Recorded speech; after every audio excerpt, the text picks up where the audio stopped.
Saat SD, guru dan teman sekolahnya mengatakan ia sudah tidak ada harapan. Saat SMP, guru berusaha mengeluarkannya dari sekolah. Bahkan ibunya sendiri merasa ia tidak berguna. Namun anak ini menjadi seorang astronot, membuat bangga semua orang.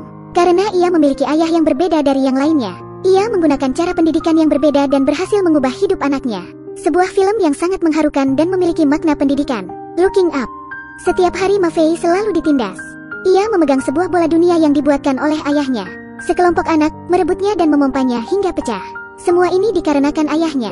Ayahnya, Hawen, dulunya adalah seorang arsitektur terkenal. Dia membuat sebuah jembatan besar yang membuat semua orang kagum. Namun saat dibangun, bahan yang dipakai tidak sesuai standar, sehingga membuat jembatan itu runtuh. Hawen menanggung kesalahan orang lain dan masuk ke dalam penjara. Namun tidak ada yang menghargainya, semua orang menghinanya. Ibu tidak bisa bertahan di kehidupan yang seperti ini. Ia mengkhianati ayah, dan ia pergi ke penjara memaksanya untuk bercerai. Satu-satunya permintaan ayah adalah 3 bulan sekali membawa Maffei untuk menjenguknya. Namun, ibu tidak pernah melakukannya. Selama 7 tahun.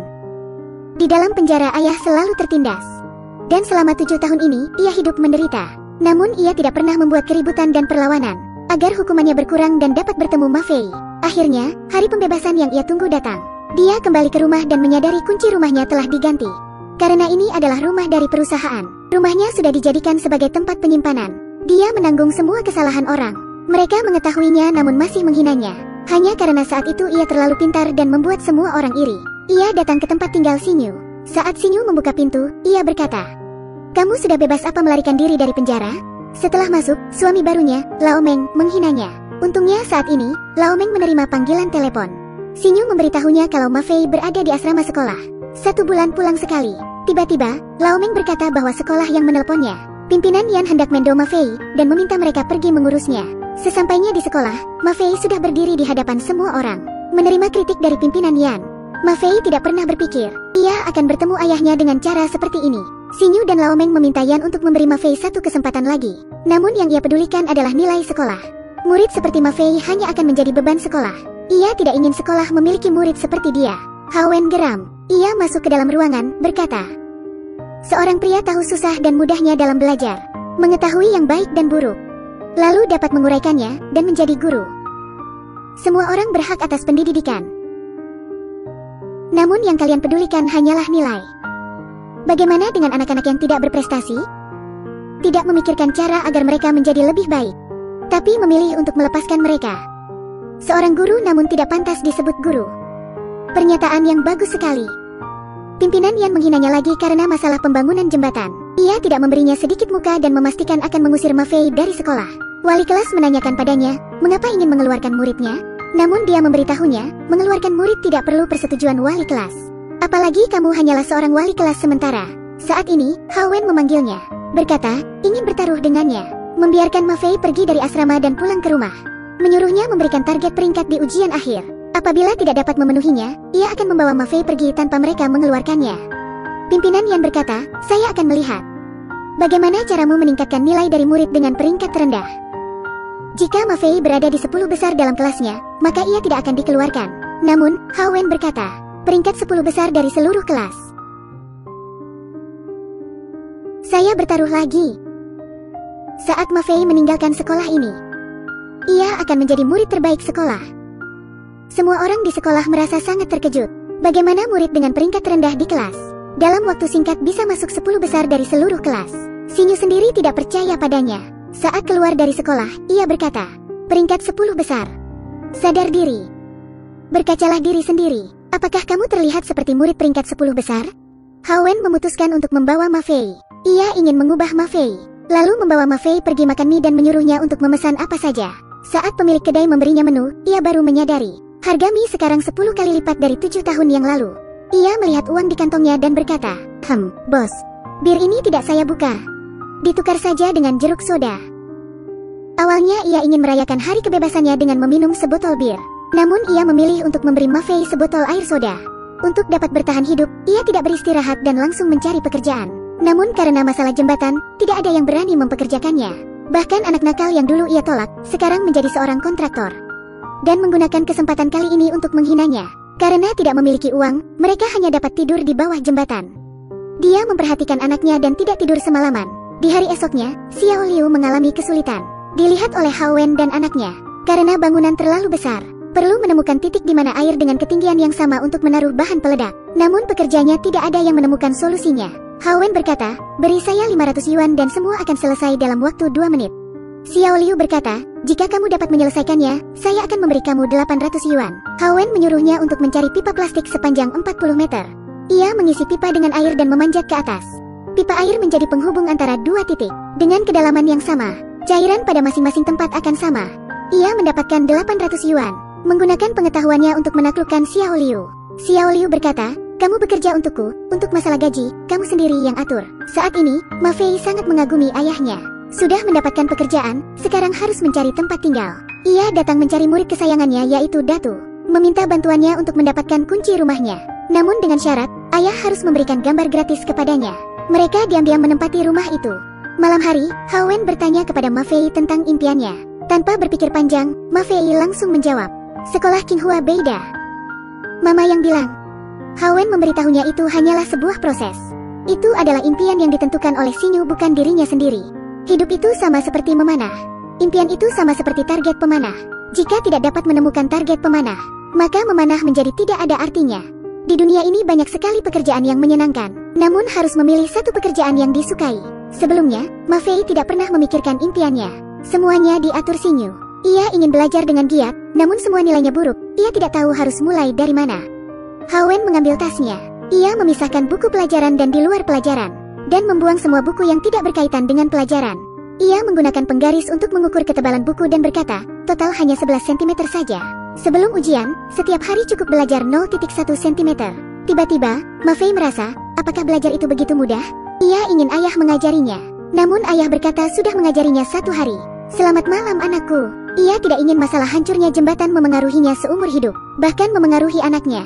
Ia menulis surat pengaduan untuk keluhan dirinya sendiri. Begitulah, mereka memulai kehidupan yang baru.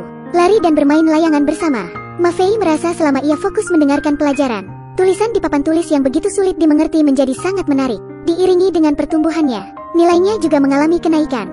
Meskipun peringkat di sekolah masih rendah, namun Hawen selalu memujinya, dan membuatkannya sebuah model pesawat terbang. Ma Fei berkata ia ingin sebuah komputer. Hawen merasa selama ini, ia tidak dapat menemani anaknya. Karena Ma Fei tertarik dengan komputer, maka ia memutuskan untuk membelikannya. Setiap hari ia bekerja lebih lama di tempat kerjanya, pergi mengangkat barang serta menjual darahnya. Setelah 2 bulan, akhirnya uang sudah terkumpul. Saat anaknya melihat komputer, betapa bahagianya dia. Ia berlari ke arah ayah dan memeluknya. Namun ia tidak tahu, semua ini adalah pengorbanan ayahnya. Pinggangnya sudah tidak mampu untuk menahan berat badan anaknya.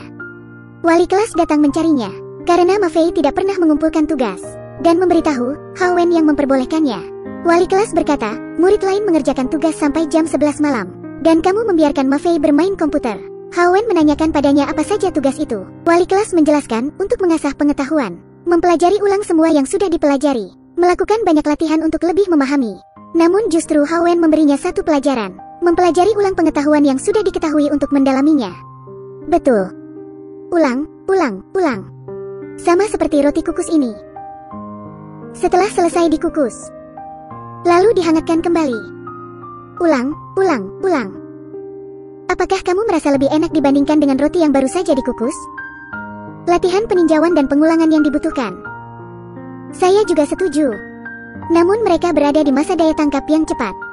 Jika membiarkan mereka setiap hari belajar hingga jam 11 atau 12 malam, melakukannya berulang-ulang hingga puluhan tahun, apa kita tidak khawatir akan menghilangkan rasa ketertarikan mereka untuk belajar, kelelahan mereka? Apa benar kita tidak dapat melihatnya? Setelah mendengar itu, wali kelas merasa dia masuk akal, dan merasa tertarik dengan ayah yang berbeda ini. Ayah mengantar wali kelas kembali ke asrama. Saat ingin kembali, wali kelas memanggilnya, berkata, yang kamu ucapkan sepertinya benar. Namun roti kukus sangat tidak enak. Jika kamu tidak keberatan, aku akan membantu Ma Fei memperbaiki makanannya. Setelah pulang, Ma Fei merasa ayahnya sedang jatuh cinta. Sengaja bernyanyi untuk menggoda ayahnya. Berapa banyak kesedihan dan cinta yang tersembunyi di dalam hati. Ingin sekali untuk menggenggam kembali tanganmu. Esok harinya, Ma Fei bertemu lagi dengan anak nakal yang suka menindasnya. Untungnya, Hawen datang tepat waktu. Ia menyuruh Ma Fei untuk segera pergi ke sekolah. Pimpinan yang terus mengawasinya. Setiap hari melihatnya apakah datang terlambat ke sekolah.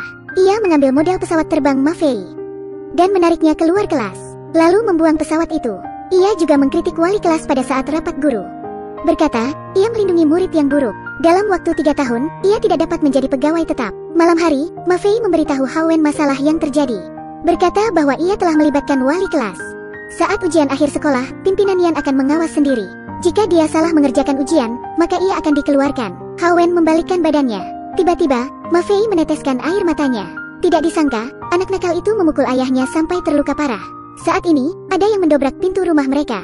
Tetangga mereka yang jahat mengetahui mereka tinggal di rumah ini, ingin mengusir mereka pergi.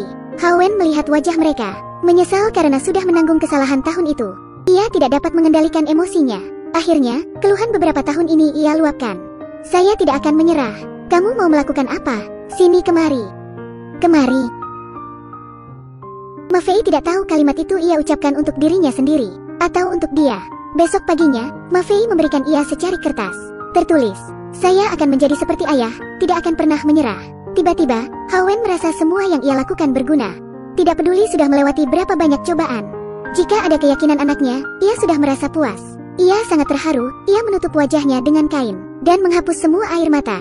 Dia juga tidak menyerah untuk melakukan pembelaan diri. Namun ia seperti bola, ia selalu didepak keluar. Ma Fei tidak tahu dia mendapat perlakuan yang tidak adil. Setelah ia keluar, Ma Fei berkata, di kota Hainan akan ada pameran antariksa. Menyuruh Haowen membawanya pergi. Karena Haowen sedang marah, ia melampiaskan semua itu kepada Ma Fei. Ma Fei marah dan lari meninggalkannya. Haowen merasa dirinya sudah keterlaluan. Dia pergi mencari Ma Fei, dan mengatakan maaf padanya. Haowen pertama kali menjadi seorang ayah. Jadi ia juga bisa melakukan kesalahan. Lalu bertanya, bagaimana persiapan ujian akhir? Ma Fei berkata, untuk mendapatkan peringkat 10 besar tidak bisa diwujudkan. Ayah berkata, bagus, yang saya tunggu adalah kalimat ini. Lalu membawanya pergi mencari wali kelas untuk meminta izin.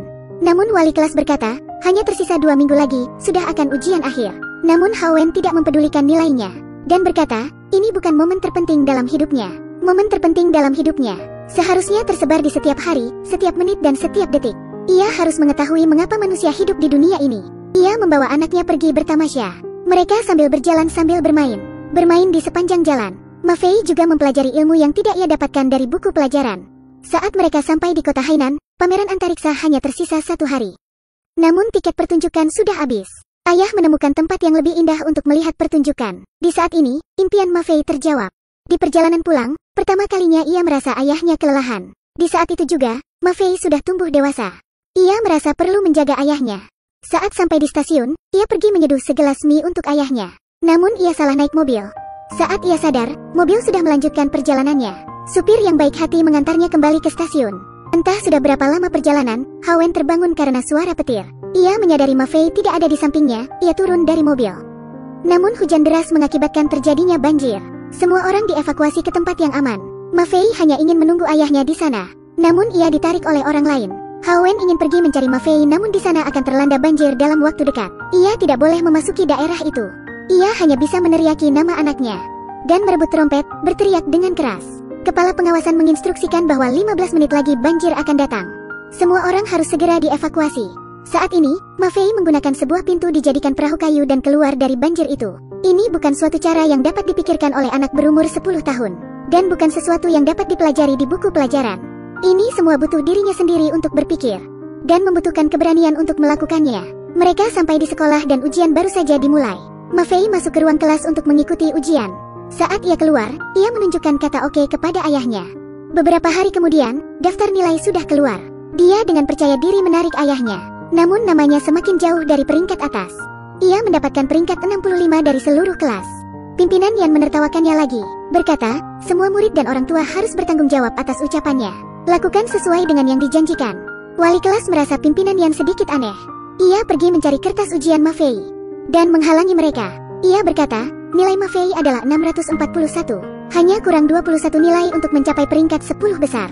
Namun hasil karangannya diberi nilai 0. Haowen masuk ke dalam ruangan dan menyuruh Ma Fei untuk membacakan karangannya di depan semua orang. Selesai membaca, kepala pemimpin Yan merasa tidak sesuai dengan topik dan pantas diberikan nilai 0. Haowen tidak menyetujui perkataannya. Lalu berkata, di setiap soal pilihan, selalu ada 4 pilihan.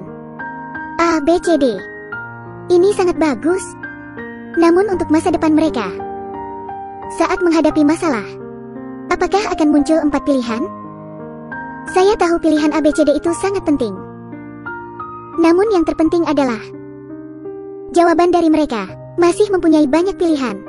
EFG HIJKLMN. Tidak peduli bagaimana dunia ini berubah, mereka akan memikirkan semua masalah sampai XYZ. Anak-anak kami dapat menentukan hidupnya sendiri. Bagus sekali. Kepala sekolah merasa argumen ini sangat bagus dan menyuruh seluruh guru memberi nilai. Ia mendapatkan 3 nilai 0 dan 3 nilai penuh. Dan rata-rata dari guru adalah 22.8 dan tepat menjadi peringkat 10 besar. Kepala sekolah memberitahu pimpinan Yan, murid seperti ia yang bisa mempunyai pemikiran sendiri harus lebih banyak. Dengan begitu, negara akan semakin maju. Beberapa tahun kemudian, teman sebayanya sedang menyiapkan UN. Namun, Ma Fei mendapatkan surat pernyataan menjadi pilot. Dia dengan senangnya pergi menemui ayahnya. Hawen menangis terharu. Ia dan wali kelas juga membentuk sebuah keluarga baru. 10 tahun berlalu, Ma Fei dari pilot menjadi astronot. Namun, Hawen tidak pernah menjenguknya karena ia merasa dirinya pernah berbuat salah. Di hari ini, ia sedang memakan mie di sebuah restoran. Ia mendengar Datu sedang melakukan transaksi dengan orang lain. Ternyata, hancurnya jembatan adalah perbuatannya. Ia mengambil keuntungan dari konstruksi sehingga semua bahan pembangunan tidak sesuai dengan standar. Hawen tidak dapat mengendalikan emosinya lagi. Seumur hidupnya hancur begitu saja di tangan murid kesayangannya. Setelah mendapat bukti, ia kembali melakukan pengaduan dan membuat masalah ini menjadi lebih besar. Saat ini, Ma Fei memenuhi syarat untuk menjadi astronot. Pemimpin berkata, kalau kamu sudah berhasil berada di ruang angkasa, apa artinya? Fokus semua orang akan ada di kamu. Kalau ayahmu masih melakukan hal seperti itu dan membuat masalah itu menjadi lebih besar lagi, itu akan mempengaruhi masa depanmu. Ia berharap tidak melihat berita seperti itu lagi. Setelah beberapa tahun, Hawen datang menjenguknya. Karena ia merasa reputasi nama baiknya akan kembali. Ia mengatakan ke Ma Fei, kasus ayah akan ada hasil. Namun Ma Fei mengatakan, apa ia bisa melepaskan hal itu? Jembatan sudah hancur dan masalah ini sudah berlalu lama. Jika masalah ini diselesaikan, hanya akan mengembalikan reputasi namamu. Bisa tidak untuk mengakhiri masalah ini? Hawen sangat sedih mendengarkannya. Sebelum ia pergi, ia berkata, sekarang saya baru tahu pendidikan yang saya ajarkan adalah sebuah kegagalan. Saat Ma Fei sudah siap melakukan penerbangan, ia tidak memberitahu Hawen. Mereka berhasil terbang ke ruang angkasa. Saat sedang berbahagia, serpihan ruang angkasa menghancurkan modul perisai panas dan antena. Mereka kehilangan komunikasi dengan orang-orang di bumi. Dan ini berarti, peluang untuk mereka bertahan hidup sangatlah rendah. Hawen khawatir dan tidak bisa tidur. Ia mengeluarkan senter, mengarahkannya ke langit dan terus memutarnya. Dia ingin menunjukkan jalan pulang kepada Ma Fei. Ma Fei membawa bola dunia yang diberikan Hawen padanya. Di dalam itu berisi kertas yang ia tulis untuk ayahnya. Hawen menaruhnya di dalam sana, bertujuan untuk menyemangatinya saat ia menghadapi masalah. Ia memakai baju luar angkasa dan berusaha untuk mencari jalan keluar. Namun ia hanya memiliki waktu 3 menit. Setelah 3 menit, oksigen di dalam baju luar angkasa akan habis. Ia berusaha untuk membetulkan antena. Jika antena dapat dibetulkan, maka mereka bisa berkomunikasi kembali dengan orang yang ada di bumi, lalu menerima data orbital dan dapat kembali ke bumi. Namun, tali pengamannya tersangkut. Ia menabrak lempengan keras dan pingsan. Saat ini, ia mendengar suara Hawen yang sedang memanggilnya. Lalu ia terbangun. Waktu hanya tersisa beberapa detik. Ia hanya bisa mempertaruhkan nyawanya. Membuka tali pengamannya, jika berhasil ia bisa kembali ke bumi. Kalau tidak berhasil, ia akan menjadi sampah di ruang angkasa. Dia melihat target dan memasangkannya. Ia berhasil melakukannya. Setelah antena berhasil dipasangkan, pusat komandan mulai bersorak. Ini adalah sebuah keajaiban. Ma Fei berkata, ayah, pendidikanmu tidak gagal. Beijing, Fajar 16. Berhasil memasang prosedur kembali. Kita akan segera kembali. Sinyal telemetri tidak bermasalah. Kami sudah memasuki orbit perjalanan kembali.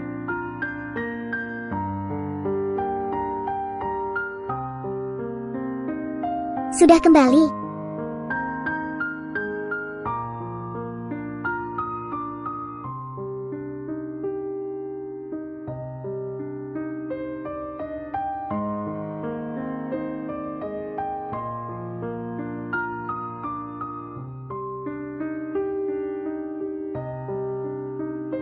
China, semangat. Seperti memberikan penghormatan kepada pahlawan. Saat ini, Hawen merasa sangat bangga. Ia berjalan menuju Ma Fei, tampak belakangnya sudah begitu tua. Kasusnya pun sudah diselesaikan.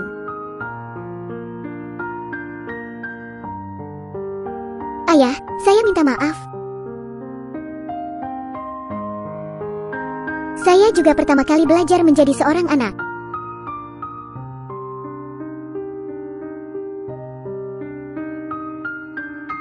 Sihir ini terlalu keren. Apa bisa dilakukan sekali lagi?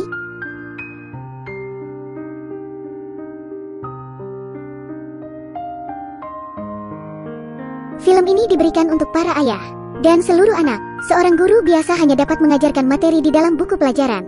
Guru yang baik tak hanya mengajarkan teori, namun juga mengajari bagaimana menjadi manusia yang berguna.